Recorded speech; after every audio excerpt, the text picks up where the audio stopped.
Viewers, এখন কিন্তু আপনি চাইলে বিকাশে যে টাকা পাঠাবেন সেই টাকায় আপনার উত্তোলনের জন্য কত টাকা খরচ হবে, আপনি কত টাকা অ্যাড করে পাঠাবেন এটা কিন্তু চেক দিতে পারবেন।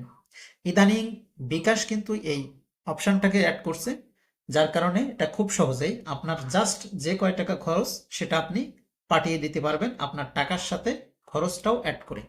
তা চলুন তাহলে কত টাকায় কত খরচ কত পাঠাবেন এটা আমরা দেখে নিই বিস্তারিত।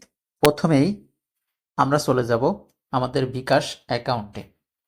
তো বিকাশ অ্যাকাউন্টে আসার পরে এখানে সেন্ড মানিতে ক্লিক করে যে কোনো একটা নাম্বার যদি আমরা সিলেক্ট করি, সিলেক্ট করার পরে মনে করেন আমি একজনরে 2000 টাকা পাঠাবো, সে এই 2000 টাকা উত্তোলন করবে। তো আগে আমরা কি করতাম, 2000 টাকা সেন্ড করার সাথে সাথে যদি খরচ আমরা অ্যাড করে দিতাম তাহলে কি করতাম, 40 টাকা আমরা পাঠিয়ে দিতাম। তো এখন আপনাকে কিন্তু এইভাবে 40 টাকা 50 টাকা এরকম পাঠানো লাগবে না। আপনি জাস্ট এই যে ক্যাশ আউট চার্জ, অর্থাৎ 2000 টাকায় কত টাকা খরচ, এই চার্জ সহ আপনি কিন্তু পাঠাতে পারবেন।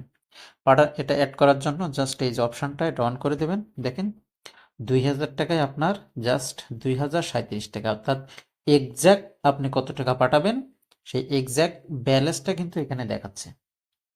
সো আপনাকে কিন্তু অতিরিক্ত কোনো টাকা পাঠানোর প্রয়োজন নাই, অর্থাৎ যেটা আপনার খরচ একদম এক্স্যাক্টলি যেটা খরচ হবে সেটাই আপনি এখানে জাস্ট এই অপশানটা অন করে দিলে আপনি কিন্তু এভাবে টাকা সেন্ড করতে পারবেন।